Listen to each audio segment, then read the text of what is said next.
QSO Today, episode 459, Beau, Ambur, K6EAU. This episode of QSO Today is listener-sponsored. Only you can keep the QSO Today podcast coming to you every weekend since 2014. Please become a listener sponsor monthly or annually by clicking on the sponsor banner on the show notes page or at the top of the QSOtoday.com webpage. Welcome to the QSO Today podcast. I'm Eric Guth, amateur call sign 4Z1UG, where I demonstrate the diversity and relevance of the amateur radio hobby and its impact on society by interviewing ham radio operators, many of whom played vital roles in shaping our technology through the amateur radio hobby. And while many people might say, ham radio, do people still do that? This podcast demonstrates through in-depth interviews just how amazing, diverse, and dynamic the amateur radio hobby continues to be. The QSO Today Virtual Ham Expo is now the QSO Today Academy. The convention is past, but a full weekend full of the best ham radio presentations is coming September 9th and 10th, 2023. I have an open call for speaker presentations now. I encourage you to share your project, technology, engineering problem, outdoor ham radio activity, etc. in the QSO Today Academy. I am also making a place for ham radio clubs to promote their activities to potential new members from around the world. If your club has a unique interest, or you're just a friendly bunch of people who seek new members, then please come to the Academy weekend. The cost is $120 to put up a promotional video displayed in the club presentation track and a branded networking roundtable so that you can sit with your friends and new prospects to talk about your club. For more information, please contact me or click on the Promote Your Club banner in the show notes page. Beau Ambur K6EAU is a relatively new ham and a longtime member of the hacker community. This intersection of ham radio and hacking led to his new ham radio license just as the COVID-19 pandemic broke out. Through trial and error, Beau has found the right combination of ham radio activities to scratch his amateur radio itch. And I know that you will enjoy this QSO Today with Beau, especially when we discuss using ham radio fox hunting techniques to recover radio sondes or weather balloon transmitters. K6EAU is my QSO Today. K6EAU, this is Eric, 4Z1UG. Are you there, Beau? 4Z1UG, K6EAU. Good morning. Good morning, Beau. Thanks for joining me on the QSO Today podcast. Can we start at the beginning of your ham radio story? When and how did it start for you? Yeah, well, my official ham radio story is actually fairly short-lived. I definitely consider myself an amateur and new. My years of experience are still in the single-digit count. So just getting started with all this. So technically it only goes back to 2018. But I can say when I was younger, I was a bit fascinated by radio. And I remember one year for Christmas, it was 10 or so, I ended up talking myself into a scanner from Radio Shack and was poking around on VHF and UHF. I really didn't know that amateur radio was a thing unto itself. I was, hearing ambulances and police calls and things like that.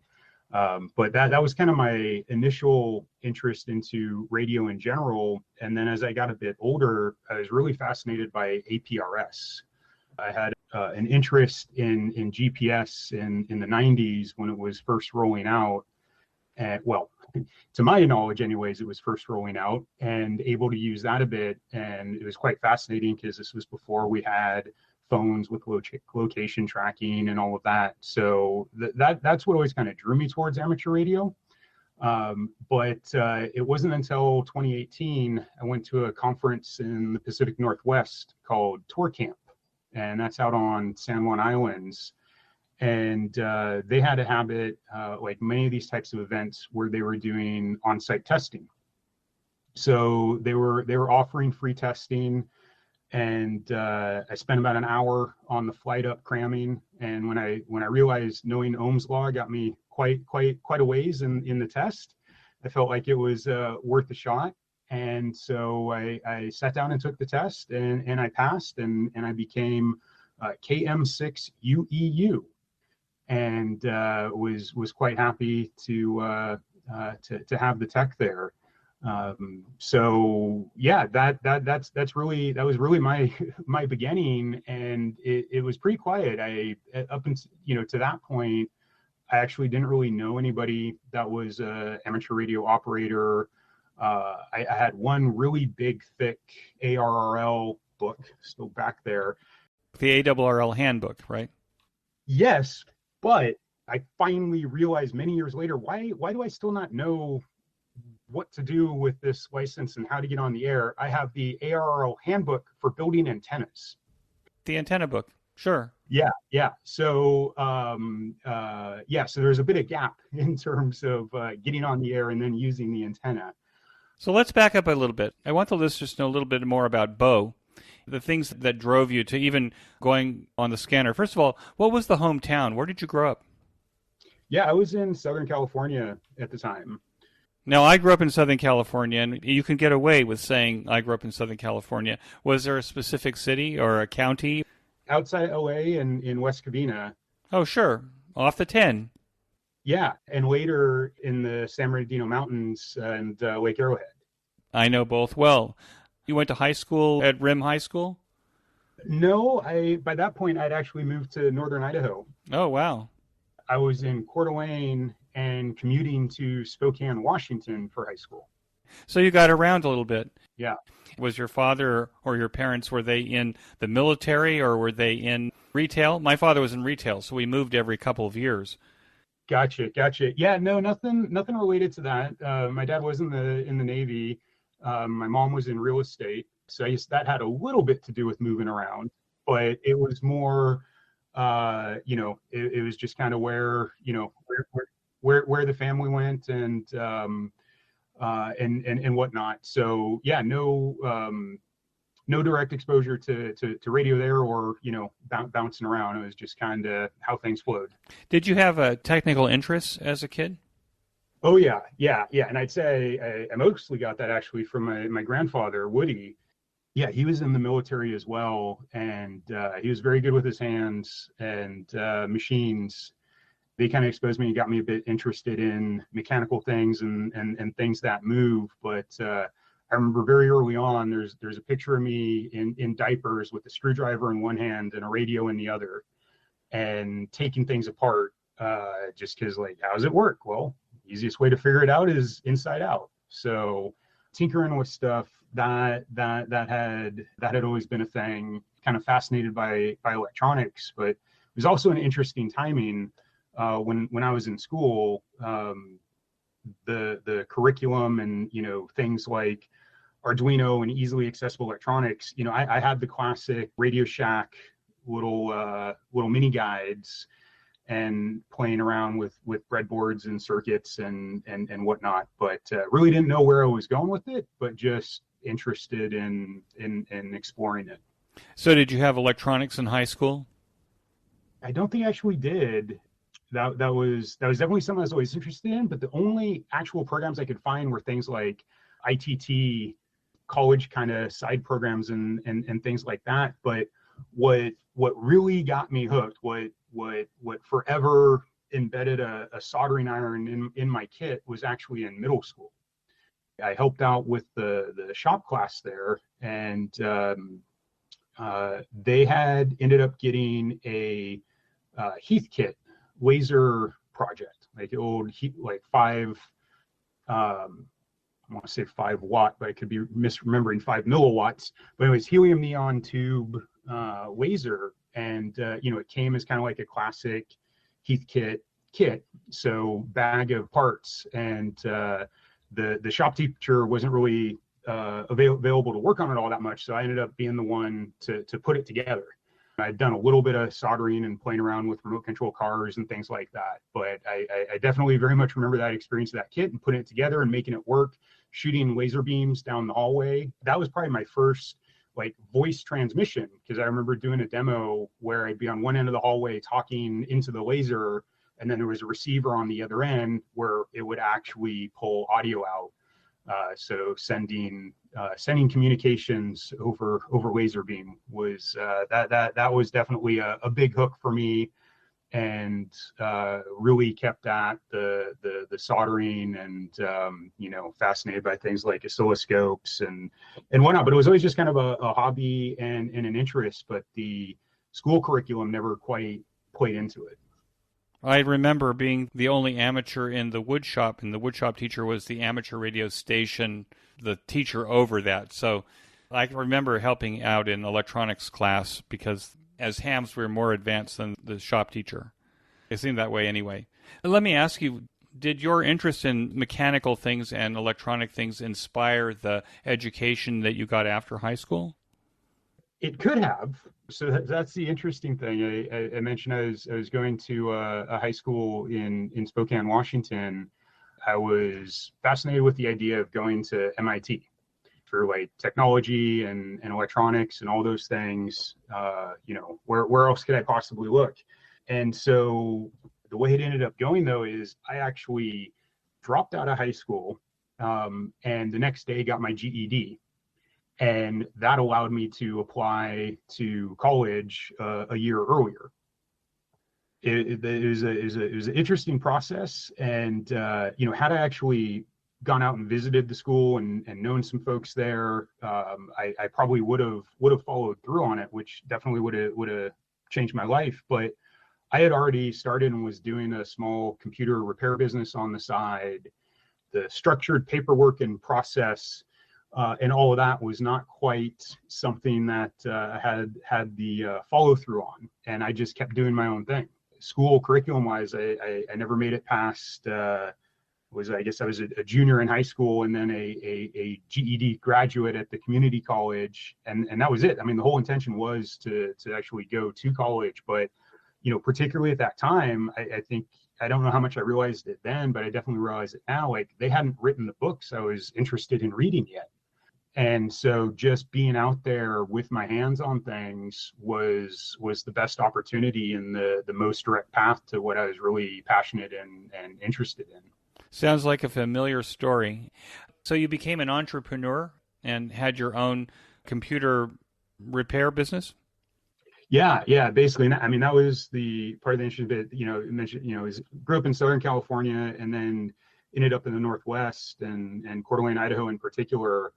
And, as a entrepreneurial 14, 15-year-old running around, it was just a thing, I mean, you could start getting a driver's license at 13, so you could go work the farm, and so I think, the age thing wasn't an explicit barrier. And also, like, folks, I think, generally assumed I was a lot older than I was, I could get the job done. It was just, at that time, the big thing was upgrading people from 1X CD-ROMs to 2X CD-ROMs. A screwdriver went a long way. A Phillips screwdriver went a long way in those days. Still does, or a quarter-inch nut driver. Yeah, the classic PC, take it apart and put it back together.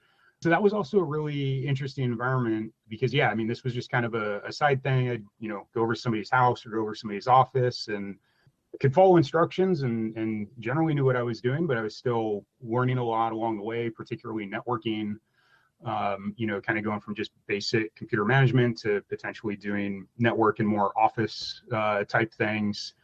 And then I was also really lucky. Some friends of mine were actually surveyors, and they would actually be going out and making measurements and hand drawing these plots. And one of the other things I picked up in middle school in shop is they had a little AutoCAD station. And so I really enjoyed working in AutoCAD and doing 2D plot designs and things like that. And then that's also what exposed me to GPS. And, because this was like in the mid 90s when GPS was still purposely inaccurate. 200 feet plus or minus was like the high quality, and then there were tricks and things you could do to dial that down. But I just thought that was the coolest thing, and I think, again, that kind of really continued to draw me towards radio in general. There's a name for the integration of GPS and surveying in public works projects. What that term is called? Well, I think more broadly the term has become GIS. Right. And that was the big thing at the time. So my buddy ended up being the county surveyor and was collecting all this data. And one of the first things it was used for was the fire department and emergency. So they could translate addresses to latitude, longitude, and do things like that. But yeah, GIS is kind of the ongoing field of connecting places and location, and of course now GPS more generally, GNSS, because it's not just the original GPS constellation anymore. It's very interesting. And that was probably a great opportunity. It was such a virgin industry, this marriage of GPS with surveying. Yeah. I mean, this was like, I know, GPS had been around for some time. It really hadn't gotten into the consumer market, but was just starting to now get into the field, so to speak, beyond military applications. And Jarman. Yeah. Right. Made like dashboard size devices you could put in your rental car or something like that if you were. Yeah. So I feel like, I had a great opportunity to be there in the early days of it and see a lot of the evolution, kind of like the internet. I was at a really good high school in Washington, but there was one computer connected to the internet in the library. And to see like how it's transitioned and everything, it's definitely amazing. What happened after that? Are you still working in that way, or has your entrepreneurism blossomed into something else? Yeah, it's varied quite a bit. And yeah, it was interesting because initially, I was just working on computers from the perspective of being on the other end of a screwdriver. And then I finally kind of had the realization, there's interesting things you can do with the computer. And that actually pulled me more and more away from the hardware and into the software. And I started getting involved in the early days of digital publishing. So that was when things were just kind of going back and forth between laying everything up by hand, doing some of it in layout programs. So that really fascinated me and became my interest for a long time. And then ultimately, what brought me down to the San Francisco Bay Area was multimedia and software and interactive development. So I moved from northern Idaho to Santa Cruz to be able to work in the Bay Area. And that at the time was all driven by a company called Macromedia, who at that point had a program called Director. And that was really for creating CD-ROM, interactive content, and things like that. But it wasn't long after that things were moving more and more to the internet. So I found myself in the Bay Area for the whole buildup of the .com and everything going online. And it's kind of fascinating to be here now and having this video conversation as well, because in short order that became my main business, working on some of the very early web browser-based video conferencing technology. Really? Yeah. With companies like 8x8? This was well before all of that. This was the very, very early 2000s. It was actually Macromedia, who, for better or worse, is very well known for Flash, which ultimately Macromedia and all of their holdings were acquired and merged with Adobe, and now kind of long past. But one of the early projects I was working on was something codenamed Tin Can, as in, you've got two cans in a string. And what we were able to do directly in the browser is exactly this. And so we could do voice and video from browser to browser. In the early 2000s, there wasn't really anything like that. I think I'm trying to remember the early one. WebEx or GoToMeeting, or there are applications that you could use to do. Right. But bringing it directly into the browser was totally new. And so I actually helped develop some of the first proof of concepts and applications doing exactly this. And then that ultimately led to something called Macromedia Breeze, which was their video conferencing platform. And then now, many years later, Zoom came along, my personal favorite, Jitsi, which is an open source video conferencing that all runs in the browser. So yeah, it's wild to be using this state of the art technology that I was prototyping and doing in a spare bedroom in Fremont in 20 years ago. That is amazing. And I think that the COVID-19 pandemic, because of the sudden use of Zoom, kind of made everybody better. We're using right now Google Meet to meet, and I kind of adopted it because it just works on people's Chrome browser. They don't have to think about it. They just click on the link. It's easier to use than Skype from the standpoint that you don't have to run the application on your computer. So I think that the state of the art of this stuff, while it's been around a long time, has really, in the last couple of years, has really come together. You mentioned Jitsi. I actually was looking at Jitsi for the QSO Today Virtual Ham Expo, but discovered in its, and maybe you can speak to this, I discovered in its chat rooms that there was this idea that schools could go virtual school using Jitsi Meet, but that the server farm capability to support a single elementary school was amazing, in terms of the resources needed to support Jitsi at the time. Maybe that's changed. And I know there's a lot of hams now that are using, ham groups that are using Jitsi for some unusual things that I've seen so far. Yeah, I definitely, and that's the thing too. I'll kind of finish off this thread, but as we come around, like I mentioned, I got my ticket in 2018, but I really wasn't active until the pandemic and the lockdown actually started, and that's really what pulled me into amateur radio. And I was already very much into Jitsi at that point, and so I did a lot of very early experiments of trying to bridge amateur radio with video conferencing, using both the audio and video, and kind of trying to link remote stations and things like that. So a lot of fun experimentation there, but also as mentioned in terms of infrastructure in schools, that's a bit of a different application and challenge. The thing that I've really focused on is like this. We're talking here one-on-one. Because if you do the basic math, like what you're talking about, you have a instructor somewhere or a teacher, and then whether they have 10 or 30 students, the way it would typically work is their video is going up to a server, and then that video is individually streamed out 30 times to 30 different students. And then if each student is also streaming their video up, then they have video coming in from 30 different places that need to go back to 30 different places. And it kind of becomes this exponential logic. But on one-on-one, one of the other things that I really love about Jitsi and mentioned Chrome in particular as well, is it has this peer-to-peer capability. So this is actually something that was technology that was developed while I was at Macromedia, which is what we called a rendezvous server. So basically the only infrastructure you need is a known place for both of us to meet. And then we go peer-to-peer, and we're actually sending data back and forth directly, and there's no load or bandwidth on the server side. So the rendezvous server is just a mediation server. It's just mediating between 2 points.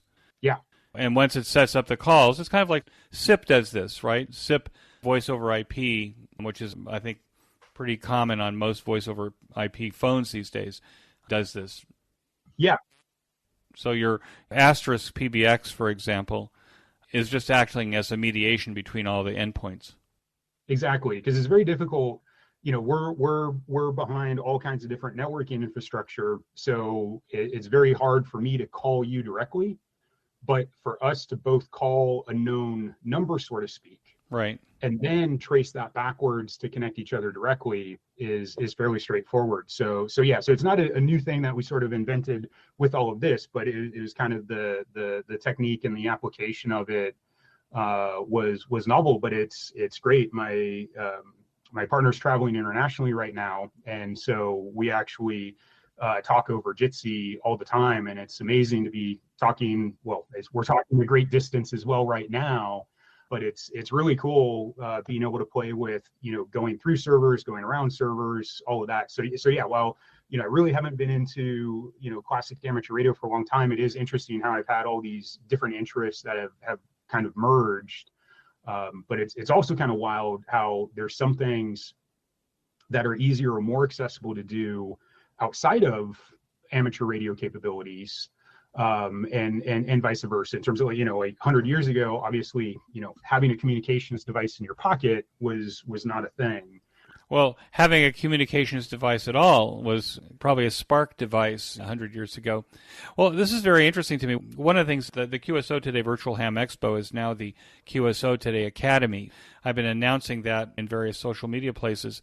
But what's interesting to me is that the Silicon Valley has become the center of this development. So we'll be on a Sequel.io platform now, and Sequel is probably just like this, meaning that it's doing the same thing. You have a speaker, you have presenters. They could be talking to 300, 3,000, 300,000 points, and all of those people, unless their video goes on, are going back again through the server to be able to ask questions. But Sequel is in the Bay Area. I know that 8x8, which was some of the very first SIP point-to-point, was also in the Bay Area. It seems to me that this, for people that are interested in voice over IP technology, that the Bay Area was the center of all of this development. And that started with Macromedia? Specifically in the multimedia application of things. The voice and SIP and cell phone and, the whole telecom industry has kind of done their own thing. And we've gotten things like Asterisk and Asterisk. That asterisk thing and VoIP and SIP and all the different acronyms. But in terms of the thing that Macromedia really brought was multimedia. So blending video, originally animation, audio, and all of those things. But yeah, this was just kind of something that one of their engineers had done this weekend concept over and turned into this whole amazing thing. And a lot of it was motivated by the classic mother of all demos, where they actually did kind of what we're doing, but it required a satellite and a ton of infrastructure to get a black and white video and one presenter pushing out content and everything. But that was really kind of like the North Star vision of what Macromedia wanted to create with this platform in general. It's all fascinating, and it's amazing what we are doing in exponential time, right? Is that Moore's Law? All of a sudden, in a very short time, we're doing some fantastic things. Let's go back to your getting into amateur radio. You mentioned, say it again, what was the event that you went to in the San Juan Islands? So in the taking all the things apart and exploring things, that also kind of pulled me into a parallel interest of security, cybersecurity, things like that in general. So there's this whole hacking scene. Hacking means a lot of different things to a lot of different people. To me, it means using something in a way that it was never intended to do, but can do. And so these are groups that do that, and they're not trying to break into things, although they do a lot of that. They're doing it specifically to find the vulnerabilities and the weaknesses, and then working with entities to make them more secure and protect them. So this comes out of another Southern California event called TorCon. Tor meaning the VPN. Not Tor. There's Tor, aka Onion Router. That's TOR. Okay, yeah. This is TOOR, which is root backwards, which is your if you're a Linux Unix user, root is like super admin, all the things. So it's a play on word, root backwards as Tor. And so every other year they do this thing called Tor Camp. And that's inspired by the Chaos Computer Club in Germany, which does an every 4-year camp. So within these certain circles and whatnot, this is kind of a thing. So the US version is Tor Camp, and so it's a week-long get together and camp out where people bring all kinds of wild projects. Interestingly, I don't know how far in advance they plan this, but when I was there, and I'm pretty sure it's not the only year, I believe it actually. Well, I was going to say it fell over Field Day. Yeah. I think it did actually fall over Field Day that year. We're close to it, but somebody always brings some radios, and there are a bunch of VEs there, and they're doing testing and whatnot. So that wasn't the main focus, but there was a good contingent of that there.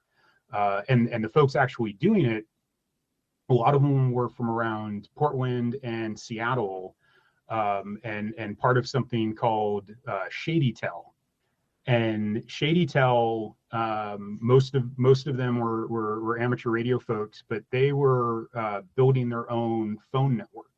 So one of the crazy things we did at this camp is ran a ton of twisted pair copper, and you'd fill out a very bureaucratic order form in triplicate, and you could get a twisted pair actual dial-up going through a T1 switch to have phone service to your tent in the middle of a field. Oh, that sounds like so much fun. For some of us that actually started there as 7 or 8 year olds on twisted pair, that sounds really cool. So somebody brought a PBX. Yep. With twisted pair termination. Yeah, they had a fully functional switching unit like you'd have in a telco, and miles of twisted pairs, and we'd be running around throwing them up over trees. They even went out on a kayak and ran an undersea cable from one part of the island to another part of the island. Had fax machines, so you could fax in a drink order to the bar. I'm sure our listeners are thinking that we should have our heads examined, but if you've never seen a crossbar or a Stroger switch from an old telephone central office, these were works of art, and to see that stuff, I'm sure that that's not what they were deploying. I could see where that could be an amazing project for a weekend. Yeah, no, it is a lot of fun, and then we just have and so one of the things when you go to camp is you bring a handset phone, and so there's all these phones all over the place, and then there's like a ad hoc phone book that gets published. So, and there's pay phones, people bring pay phones, and you can just start dialing numbers and talk to the beach, talk to this end of camp. It's just a lot of fun, and for me, I mean, that was the thing, when I was 8, 9, 10, 11 years old or whatever, I was totally playing with the phone wires in the house.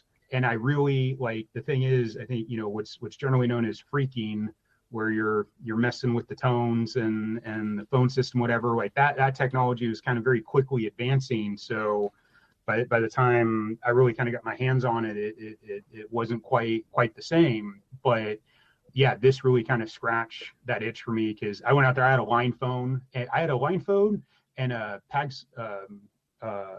pager, and because somebody else brought a classic paging system. Voice paging? No, it was the little beeper. Digital page. Yeah. My entrepreneurial side kicked in, and I started a competitor to ShadyTel, because ShadyTel's motto was, "We're not happy until you're not happy." And so I was running around actually offering on-call pager service to come and put in a phone line or fix the connection or whatever. And that was kind of my side hobby during the week. Okay, so that's where you took the test. You knew Ohm's Law. Ohm's Law seemed to help you. Obviously, the majority of the listeners are listening on an audio podcast. They're not seeing the video that we're doing, although if you're a QSO Today listener sponsor, then you can actually see the video of this interview. And now this mid-show break. You can keep the QSO Today podcast commercial sponsor-free by becoming a listener sponsor yourself. For $10 a month, or save 20% at $100 per year, you can become a listener sponsor. Listener sponsorship has its benefits, in addition to keeping the QSO Today podcast on the air. Listener sponsors are automatically members of the QSO Today Academy, with full access to Academy video and presentations. No need to buy a ticket to the Academy event in September if you're already an Academy member and listener sponsor. The benefits of listener sponsorship as an alternative to commercial sponsorship is that commercial sponsors influence the content and comments in the podcast. Commercial freedom allows a greater degree of freedom to discuss any ham radio subject without commercial consequence. I have eliminated all commercials in the QSO Today podcast from episode 445 on, with the exception of the Ham Radio Workbench podcast, as I think that it is a serious asset to a well-rounded ham radio education. I'm not using Buy Me a Coffee or Patreon, but my own system for managing the community that could form out of this podcast, like the QSO Today Academy. I direct you to the sponsorship section of the show notes pages, beginning with episode 444, where I list all of the contributors to the podcast since 2014, including sponsors, donors, and hams who have paid for transcriptions. There is a new section where I list the most recent sponsors and donors over the last 30 days. This list is generated automatically from my membership system. This week's new sponsors are Joe Massey, AC3JM, $100 yearly listener sponsorship, and Jason Wills, K04DDG, $10 monthly sponsorship. And there were no public donations this week. There were anonymous donors as well, and we appreciate their contributions without mentioning them by name. Our funding model is now value for value, where you trade with me your time, talent, or treasure that you think values the benefit of the QSO Today podcast to you. If sponsorship is not your interest, you can make any size donation to the podcast by clicking on the donation button on the QSO Today podcast website at qsotoday.com. There is a slider that you can use to adjust the amount of your donation. If you want to make your donation monthly, click on the recurring donation box. It is the recurring donations that keep the lights burning. Finally, you don't have to contribute anything to the QSO Today podcast. You can just use my Amazon affiliate link before shopping at Amazon by clicking on it on the right side of the show notes page. This will signal Amazon to send us a small percentage of what you purchase. This is the most painless and anonymous way to ensure the QSO Today will be here next week. I want to thank everyone who has contributed and will contribute to my effort to create this oral history of amateur radio since 2014. It will eventually be all in the public domain anyway for hams to enjoy in the future. Be sure to become a listener sponsor or make a donation today. And now back to our QSO Today. Behind you is a lot of electronic test gear. So obviously you've gone through the transformation. You've started to acquire ham radio stuff. What's your favorite ham radio activity now? It's tough to narrow down, but that's an easy call. What you're seeing on the screen here on the side is my current fascination / obsession, which is pico ballooning and high altitude balloons. And so I was mentioning getting into like all the software stuff and video technology and whatnot, but ultimately it all came around full circle. And I was like, I really want to get back to the hardware. And so I've been more and more digging into embedded electronics and hardware. And I was actually following Quartz Fest last year, and K6EAU launched a pico balloon, in particular, November 6, Charlie Victor Oscar -15 was this tiny balloon launched from the desert in Arizona. And I watched it go across the country, and then I was watching it go around the world. And by the time it was, I think most of the way around the first time, I was basically every time I went somewhere, I very quickly became the balloonatic. And if there was a mic, I was talking about, there's this amateur radio thing, and there's these balloons and stuff. I was just enthralled with it all. And then it was the sort of thing, I mean, I know recently balloons have been kind of top of mind and got their 5 minutes of fame. But the thing that people still don't realize is there's over 1,000 weather balloons launched around the world every day. When I saw this first amateur balloon, then it's like, oh, there's another amateur balloon, there's another amateur balloon, and then there's all these other balloons. So I live now in Hayward, California, in the Bay Area, and I was on APRS and I saw this random balloon, and I'm like, what's that? Where did it come from? And then that led me on this whole other crazy journey, which is these things. You have to say what it is because we're not all watching. Yeah, well, you're getting the first peek. So, but yeah, what folks aren't seeing is this little white foam box That's called a radio sonde. This has this nice NOAA sticker on it. And in big bold print, it says harmless weather instrument. Now, is that one you found? Yeah. So this little device was launched just a few miles from here from the Oakland airport. It went 20 miles up in the air and then fell back down. And so this is really where like kind of all my random interests in electronics and amateur radio kind of come and meet smack in the middle. Because this technically isn't amateur radio. It's a meteorological band, 400 to 406 megahertz. But there's this piece of wire coming out of the bottom that's the transmitting antenna.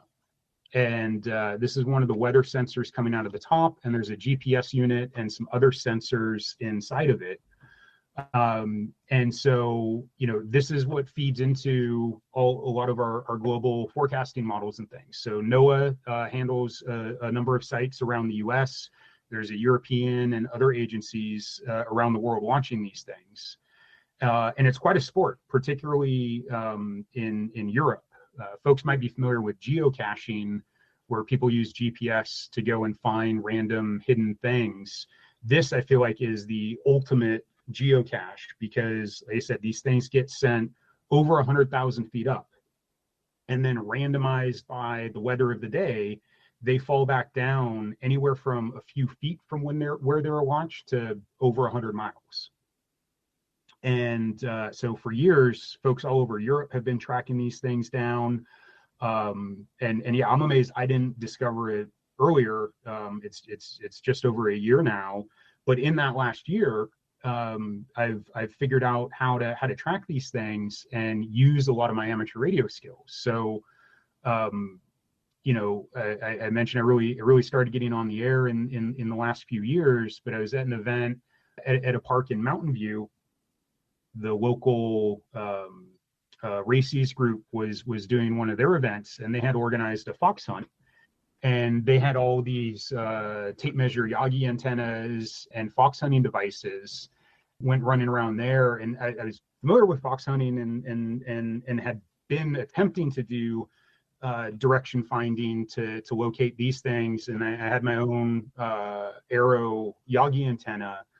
But to kind of digress for a moment, this event was spectacular. This is something that amateur radio gets right, and I think should really be a model that's replicated. Fox hunting as an activity for amateur radio clubs. Yeah. I agree with it. Also attracts younger people too. Exactly. And I've seen these done in a few different ways, but this one was unique because it was really I think an emergency response races group was doing it, and they were getting together to do certifications for message passing and what they really need to do for their critical core competency. But as kind of an outreach and engagement at the same time, they organized this fox hunt in a park. And so it was a great combination, but it was a lot of fun because we were out there just wandering around with these crazy looking tape measure antennas and beep, beep, beep, beeps. And people were asking us like, are you hunting aliens or this or that? And so, the mix of experienced operators, folks that are just walking around, young and old, it was just a fantastic activity on so many levels. So kind of ran the course and did the fox hunt. We had this great little Australian blue box, not to be confused with the phone hacking blue boxes, but it's literally this blue box. It has a really good auto gain feature in it. So when you're using a Yagi or directional antenna, you get a beep, beep, beep, beep, beep, and it kind of like hones in. And then as you get closer and closer and closer, it attenuates more and more and more until you find the fox. And so for me, it was interesting because, I'm not really one for asking for help or directions. I'm just going to push buttons and try things and see how far I can get. So I inadvertently became the master of getting as far away from the foxes as possible. Because the devices, I can't remember which way the scale goes. It gives you like a 0, 1, 2, 3, 4, 5 or whatever. but I was reading the scale backwards. So I kept going in the wrong direction before I realized what I was actually doing, and then very quickly honed in on all the foxes. But nonetheless, coming back to the balloons and these radiosondes and whatnot, the directional antennas was great, but then that also really introduced me to body fade and other techniques. Another friend who's a staple here on the local repeater, Andy, KR6DD, a little cardboard tube wrapped with foil, and it's the technical name is something like a wave cutoff low frequency or something. Basically, what you do is you take your HT and you dip it in the tube, and you can find the sweet spot where you're just getting enough signal through. And then you combine that with body fade, where you're holding it in front of you and kind of turning your whole body.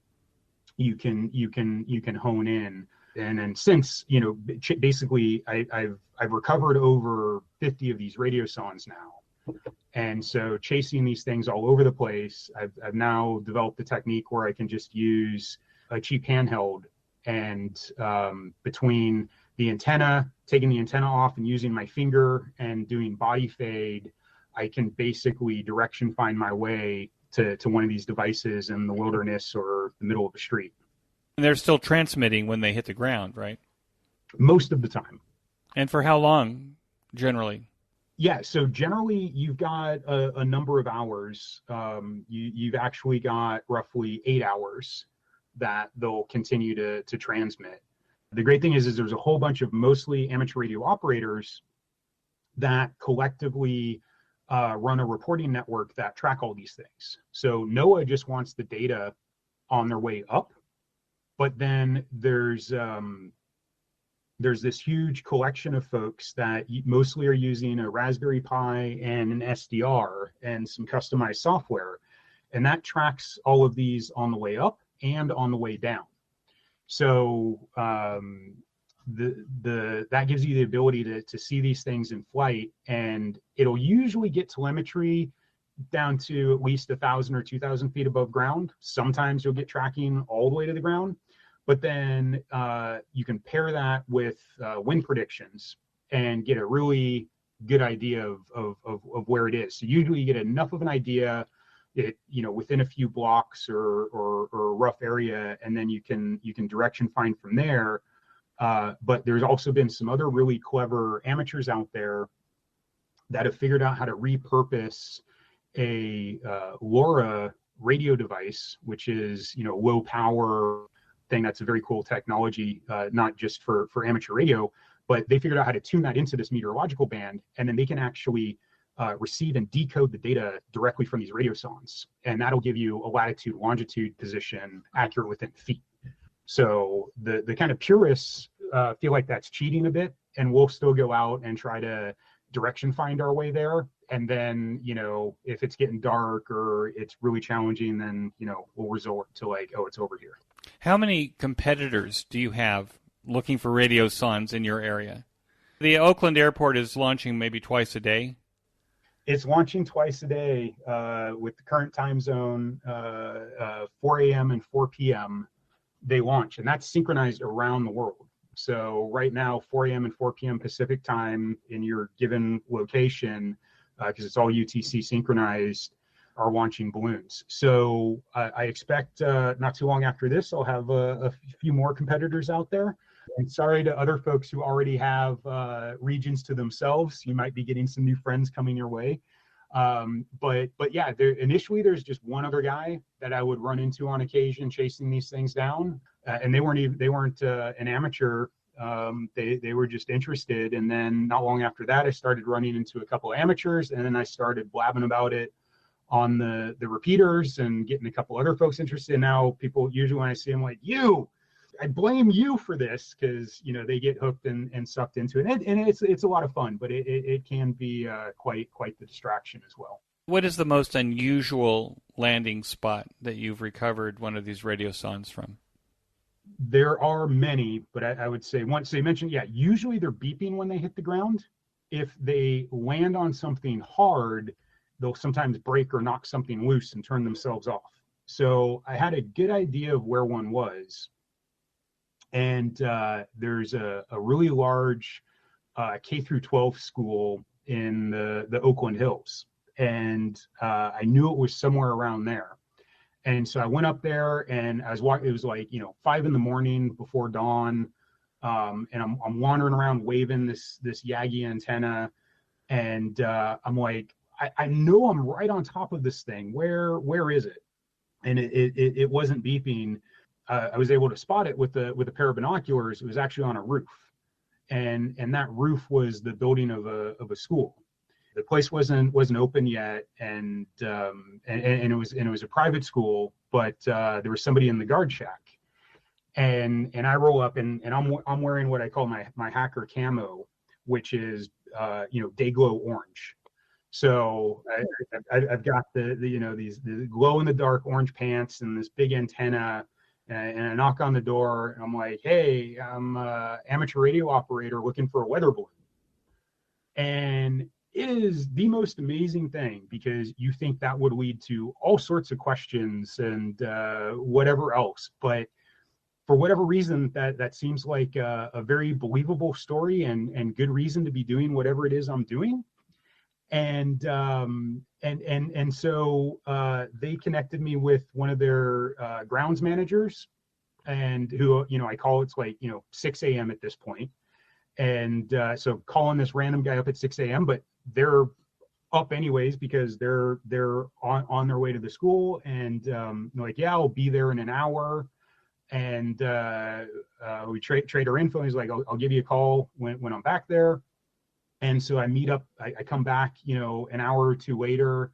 And at that point, all the kids are running around, and they're getting ready for school and whatever. But this guy comes out, and I meet him at the gate. We walk onto the campus and into one of the big buildings, and then we go upstairs, and there's this ladder going into the ceiling that's all locked up. And he's of course got the giant ring of keys. He just starts popping lock off, and at this point too, it's like, what am I doing here? Why am I here? Whatever. It's like, I'm just here to get a balloon. And that's like, okay. So the radio sound is still connected to the balloon, and the balloon is acted as a drag chute or something like that, right? Yeah, and I've had to learn, it's a little confusing when I tell people I'm looking for a weather balloon, because then they're literally looking for a balloon, but all that's left are these little shreds of latex. So really, I'm looking for this little white box with a long piece of string and a bit of latex on the end. So anyways, this one landed on top of like a 2 or 3 story roof on this giant building. And so he opens up the roof access. We're going through like the HVAC crawl ducts, and then we're popping out a hatch on the roof, and right in front of us is the radio sonde. And so I grab it up and then do a little cleanup, spool, there's 200 feet of string. So I grab up all the string and whatever's left of the balloon. So, I'm trying to help them out. Like, here's a bit of random trash and get it out of your way. But yeah, that was one of the more interesting endeavors to retrieve one of these.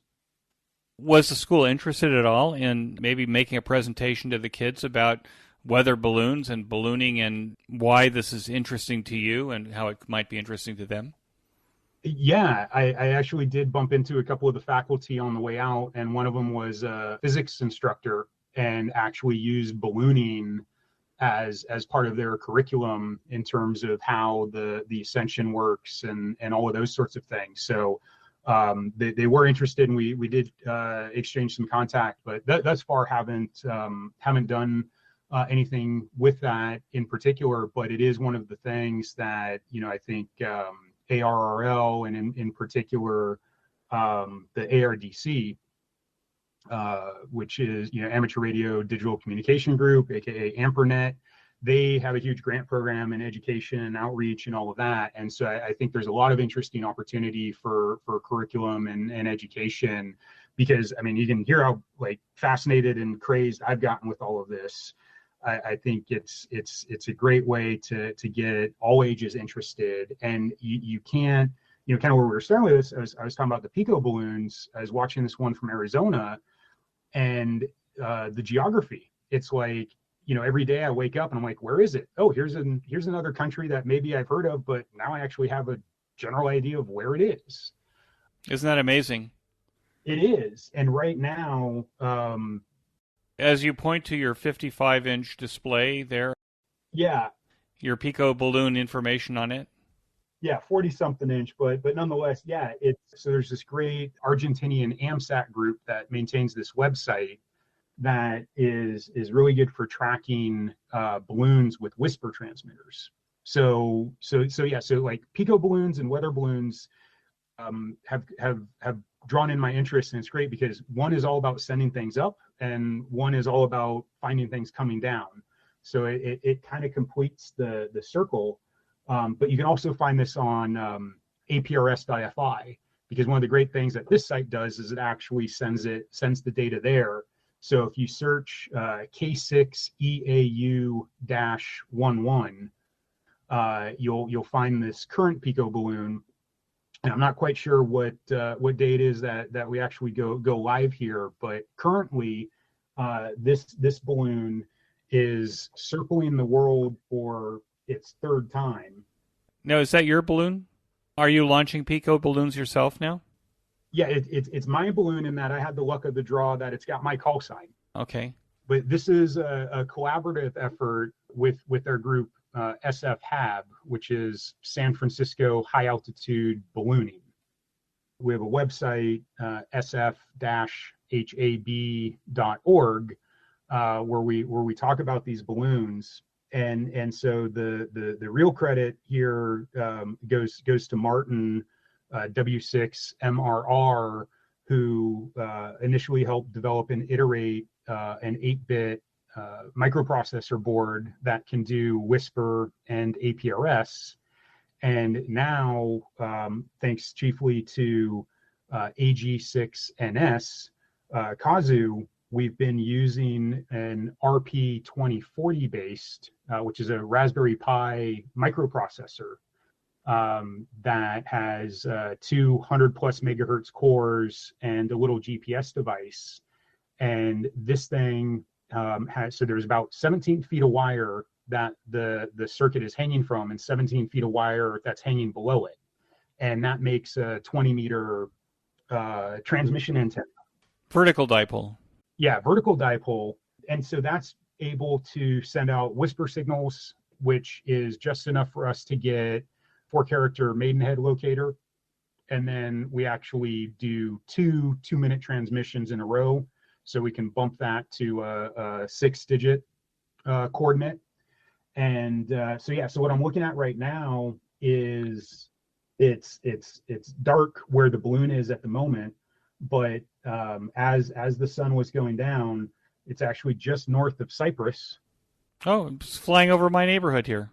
Yeah, you literally, you should be able to see it. And so, yeah, it transmitted last from 42,000 feet, reporting 5.4 volts of solar power energy. And yeah, that's just it's less than 20 milliwatts of transmission. And from the middle of the Atlantic, it's getting heard from Alaska to Australia. So it's a phenomenal blend. And this is all really driven by the amateur radio community. And I just, yeah, it's been fantastic to become part of this local group here in the Bay Area. We launched a couple of balloons, the 8-bit version from an event in Pasadena late last year, and then we've been this is a very experimental, and we're just kind of finalizing the hardware and still working on the software a bit. Try to describe it a bit, and there's pictures on our website and a lot of documentation online, because we're doing this all open source. So I want to take a minute to tell you about my favorite podcast, the Ham Radio Workbench Podcast, with George, KJ6VU, and now joined by Rod, VA3ON, Mike, VA3MW, Mark, N6MTS, and Vince, VE6LK. Every 2 weeks, George and company offer up a status report on the many amateur radio projects on their workbenches and explore projects on their guests' workbenches. This group is project active and prolific, covering many technical areas of amateur radio. So the next time you want a deep dive into ham radio electronic project building, or to learn about technology, tools, test equipment, construction techniques, and the rest, listen to the Ham Radio Workbench podcast, available on every podcast player and channel.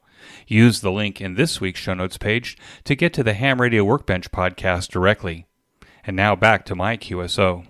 Just today, I now have a new 9-year-old student who is so fascinating, wanting to learn amateur radio and the Morse code and electronics. So I could see this as something that could be on his curriculum as we build this passion. I don't see kids very much anymore that are passionate, but I could see that this kind of activity, along with fox hunting, as you say, would be an amazing thing to create passion in children that could lead to amateur radio and technical success. Yeah, I think so as well. And that, that was kind of the inspiration behind this group is, to make all this available and inspire folks and get younger people into it. And I think it's just, it's interesting on so many different levels, and it's not trying to be educational, but the global geography of it, the physics, the science, radio, it is just educational in nature. That was, I think, the lure. I said to you before we started, I'm a ham 50 years at the end of this month.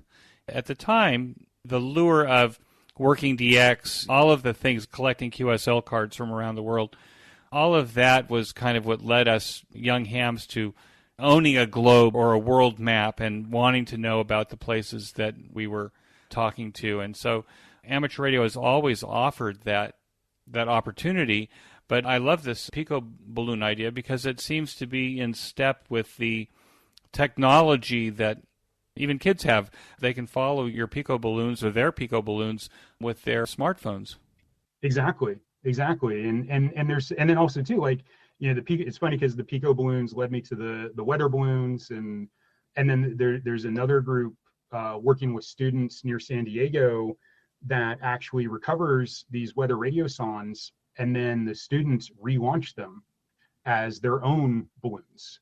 And they've been modifying them so now they can also include a tiny camera, and they're able to recycle these things, send them back up, and get telemetry with images from the balloons while they're aloft. Recycling it makes a lot of good sense. Has anyone ever been knocked on the head by a radiosonde landing? I don't think I've ever met anybody except you, and maybe I've had a guest or two in the past that actually has ever found these radiosondes. I haven't heard of any incidents anywhere in the world where there's been any direct harm done with these things.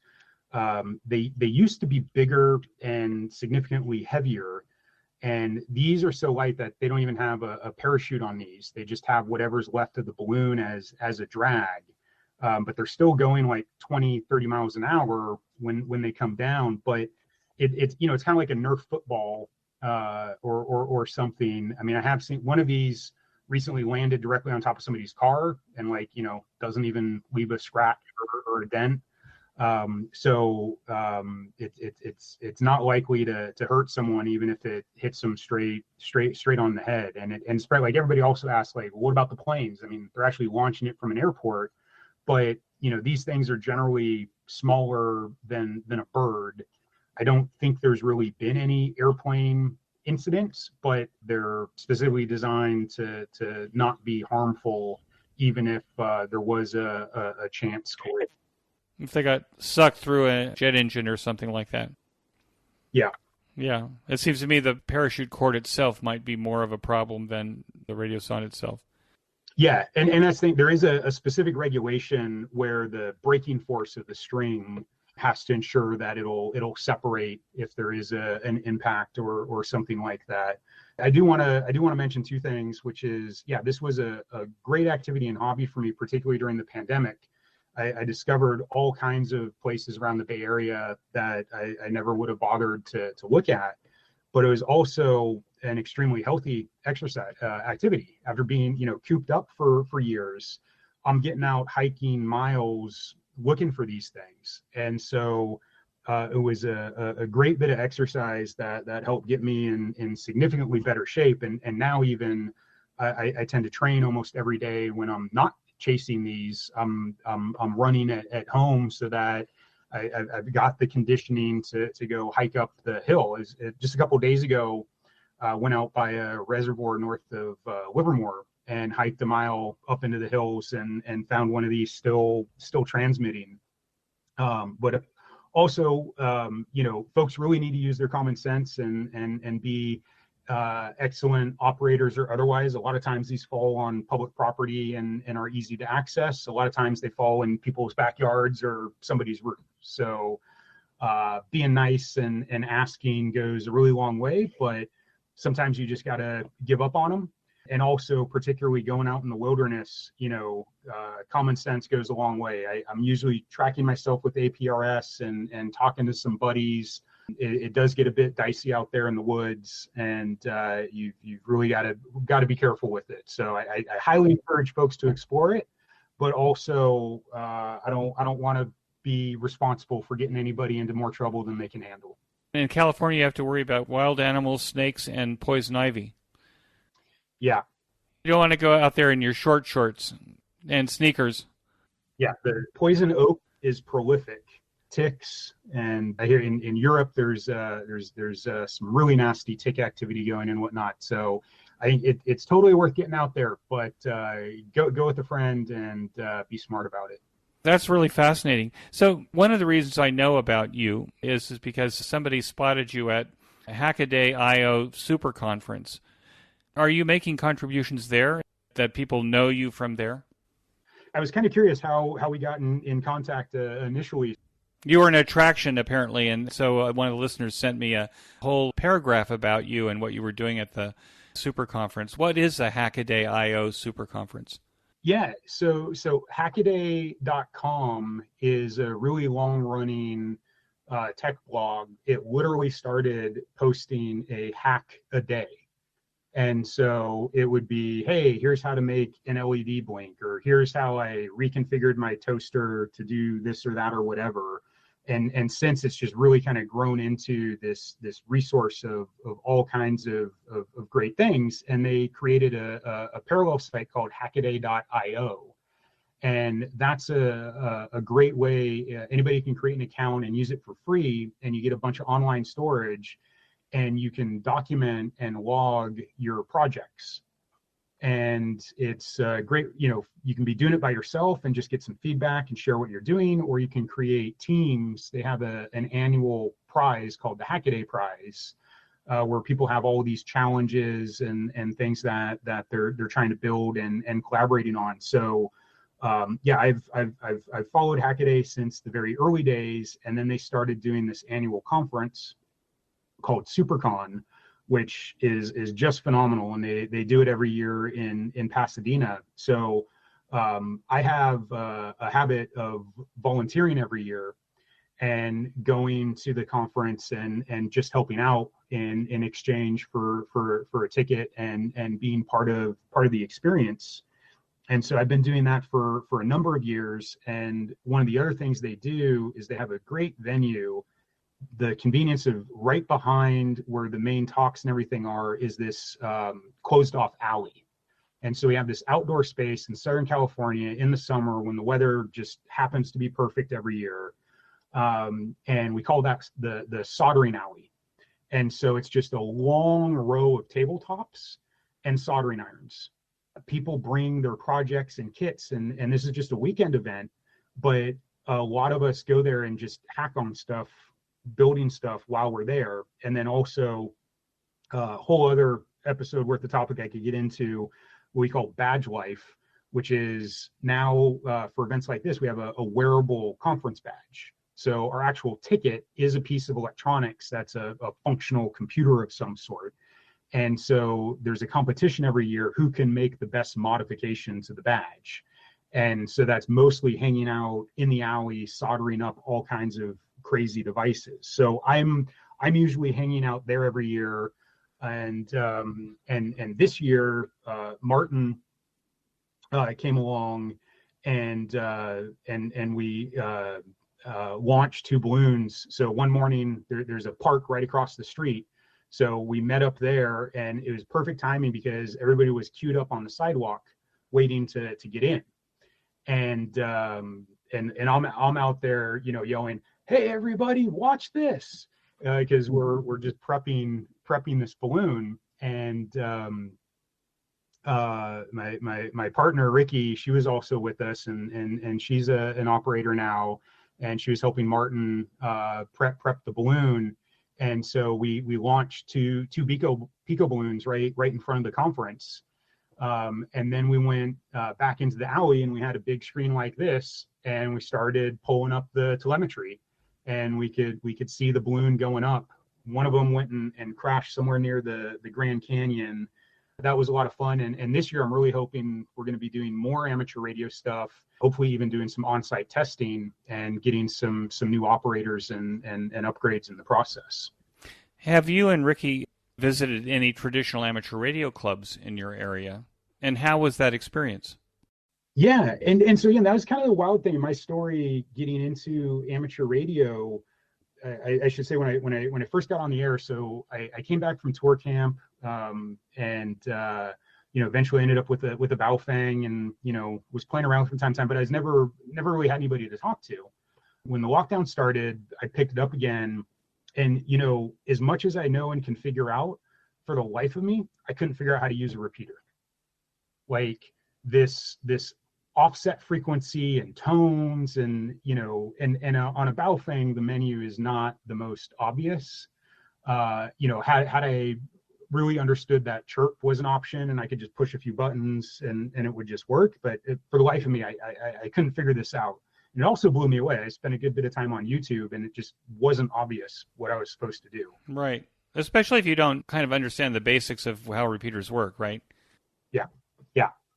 So anyways, I ended up buying a new radio, and it's funny because I actually called up, we still had a ham radio outlet in Oakland at the time. And I called them up, and the dude was like super knowledgeable, and I'm like, "Hey, I want to do this, I want to do that." And he's like, "Well, you could use this radio, or you could use that radio." Crazy thing is, I almost spent like $1,000 to buy an Elecraft on Craigslist, because I was just in love with the design. It was one of the more portable ones, I think, like a K. And I'm like, "Oh God, I got to have that." But I didn't even know I was a tech. It's like, I have absolutely no use of an HF radio right now. That just, it would not have gotten me it wasn't the thing that I was actually looking for. I just thought it was the coolest thing ever. But anyways, I was able to get an idea of what a good radio would be. And to this day, like, I've never actually been in a radio store, because everything was closed. Everything was on lockdown. So I put in an order online. I drove to the store. They came out to the curb and delivered the radio.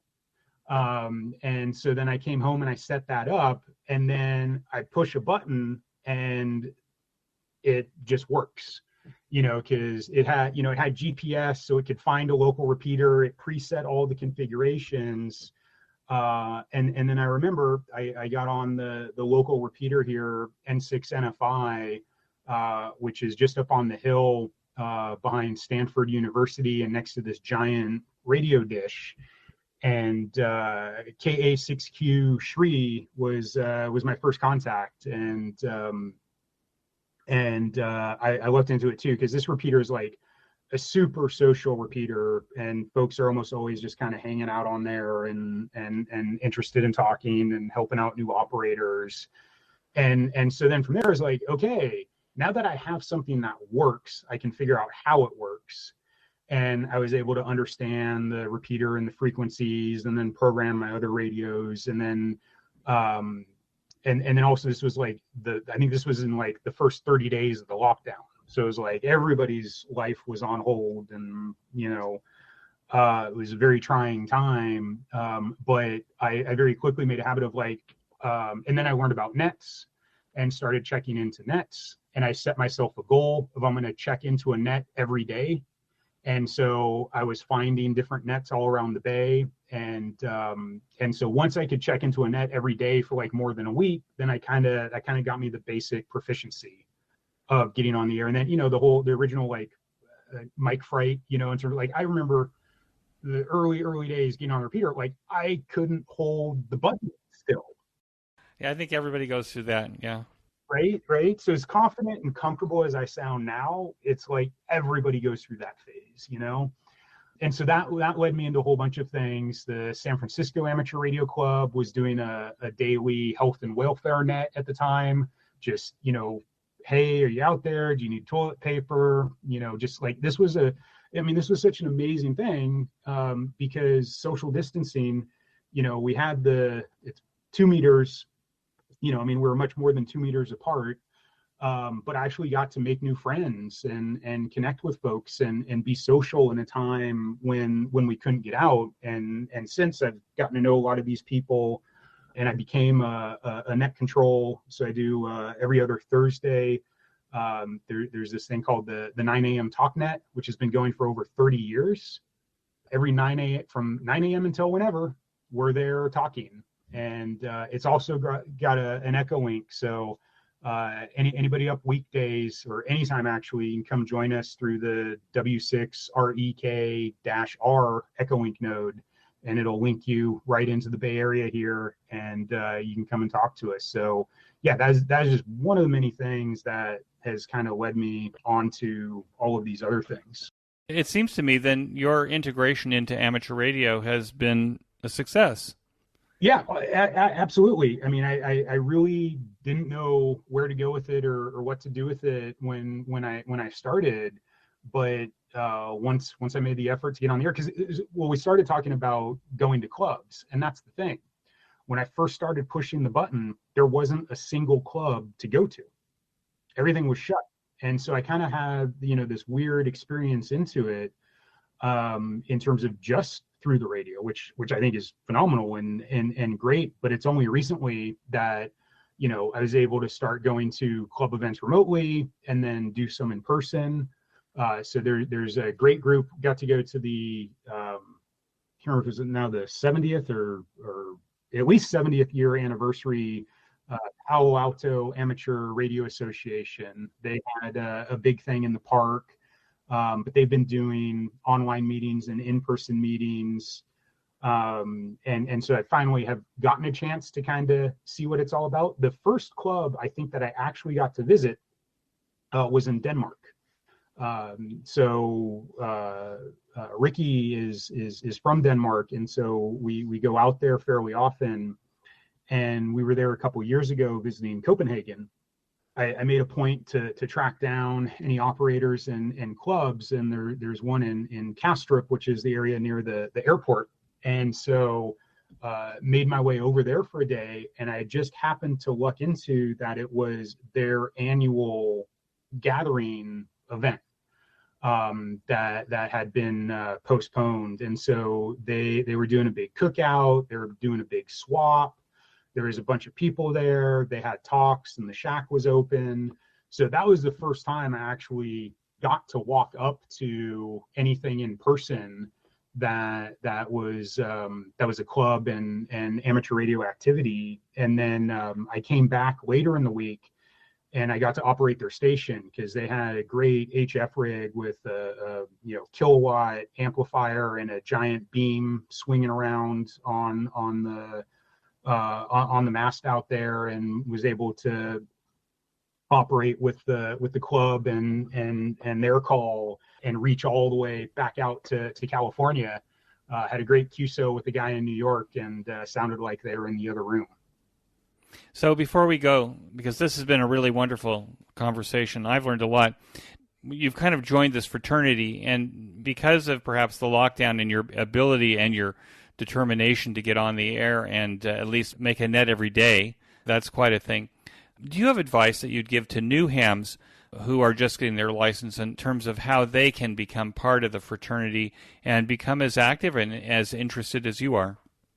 Yeah, I think just follow your interest, and also really listening goes a long way.